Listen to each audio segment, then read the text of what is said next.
Yo, what is up? It's JJ from 845, and this is my quick and easy audio kit bag. First thing that you'll see here is the K-Tek boom pole. This is the KE-79CC Traveler Avalon Series aluminum boom pole. There's a link on the bottom in the description. As you can see, this is the size of my iPhone. Obviously looking at the details right here, and it's obviously compact. And the cool thing about this is it's only about 1.8 feet when it's at its minimum length. Fully extended, it's 6.7 feet. Love it how it also just fits neatly and perfectly, diagonally that is, in my away carry-on luggage. So if you're looking for a very compact boom pole and don't need that extra length that goes up to like 8 or 9 feet, this thing for sure fits the bill. Attached at the end is the Audix SCX1.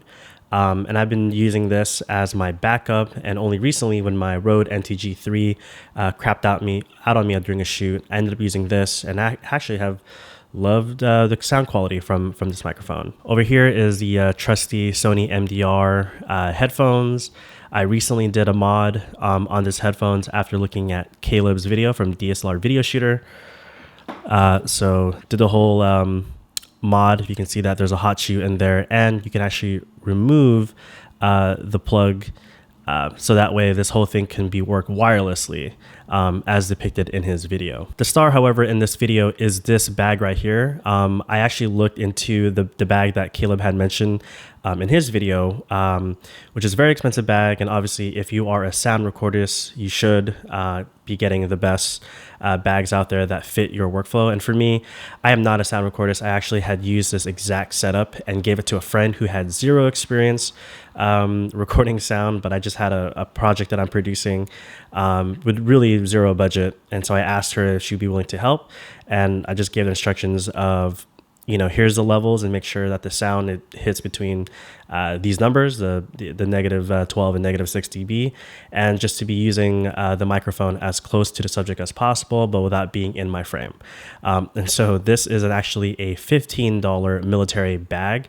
The cool thing about it is you can actually use this strap on your waist, and that's how she actually used it. Or when you extend the carry-on strap, you can actually clip it back here onto the side, and you can actually carry this like a regular duffel bag, or regular messenger bag rather, since this thing is pretty tiny. So let me go ahead and open up the unit. Again, these straps are pretty useful. During packing, I actually put the boom pole across it, and it worked perfectly fine. And right now this thing is jutting out, but we were in a rush to pack out, and so I didn't fully enclose this. But if you can see right here, I actually drilled a hole and put in here a nut for the quarter. And as you can see right here, this thing is not going to fall out. So while my friend Nicole was using this thing was actually on her waist. If you imagine, this is the top-down view. And so here she was monitoring the sound. We had the XLR hooked up in here. We only use a 3 feet coiled XLR cable, and that went into the input 1 on the, this is the H6, the Zoom H6. Let me power this thing on right now so you can just kind of see the screen. So what I got going on here, kind of hard to see because it's a black bag. Let me just brighten this real quick a little bit. So what's happening here is this unit is running on batteries, but I also included or used the USB cable, drilled some holes in the very bottom here, and this thing's actually going to a battery pack. So opening the main compartment. So here's that XLR cable I had mentioned. And I'm actually using a very big battery pack. You probably don't need this type of size. So this is the battery pack that I'm using, has USB-C ports as well, but I'm using both USB ports here. But as mentioned with Caleb's video, you can actually just go ahead and get like an extender with multiple ports, so you can just use one port and then charge multiple devices if you're using devices that are capable of charging over USB. So let me just unplug this. And so put the battery aside. So super hard to see here, but what it really is just a deep space that you can put the battery in here and also the cables. When I had actually stored this, again, using the modified headphones here, you would unplug this. I ended up using some Velcro and I just attached this to the side. And then the cables will just all go inside here. So really this entire kit fits the headphone, or carries at least the headphones, the boom pole. I would disassemble the Audix microphone and put that into the side pocket. And so that actually fits perfectly over here. And as far as the setup, what I ended up doing is how I set this up for my camera using the Sony FS5. This thing is obviously recording audio. It's phantom powering the microphone here. And I don't have to worry about the battery since it is plugged into the battery pack. And as far as the line out, so Nicole was using my headphones, as mentioned, to monitor sound, but this is actually a audio splitter. And so this thing again is running inside. And if this thing was set up, here, let me go ahead and just show you how this thing works with that plug. So let me just pull this cord through. So when the cord is pulled through, it's actually holding and keeping this level. So that way, again, imagine this being top down. This is on your hip. You can go ahead and see the levels. One quick, I guess, mod that I can do is just add some type of string, some cloth string in here. So that way this whole thing doesn't flop out.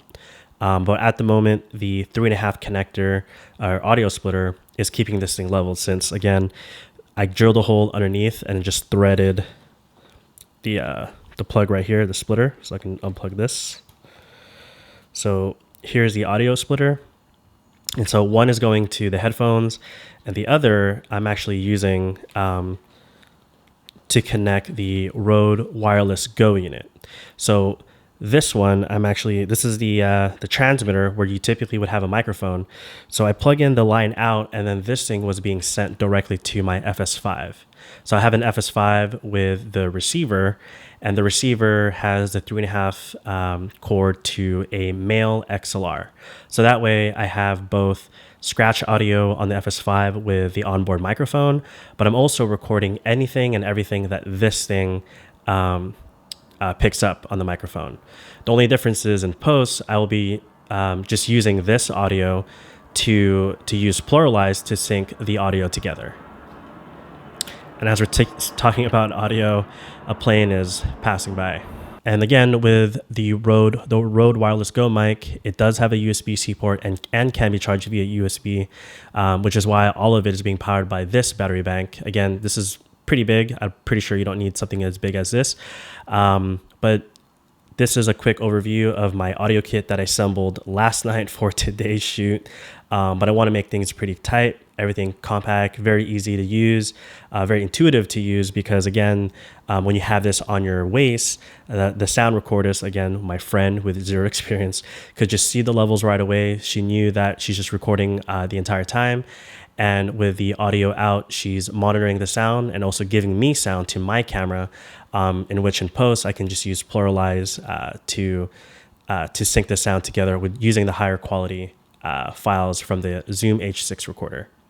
If you have any questions, comments, leave them below. Hopefully though, this overview of my audio kit bag is helpful after watching a couple YouTube videos out there. And I'll be linking everything below, including this really great $15 military bag. Honestly, it's probably the best thing that I got in this kit. Of course, all the other high quality equipment, but very useful, very cool. Any questions, comments, please leave them below. Peace.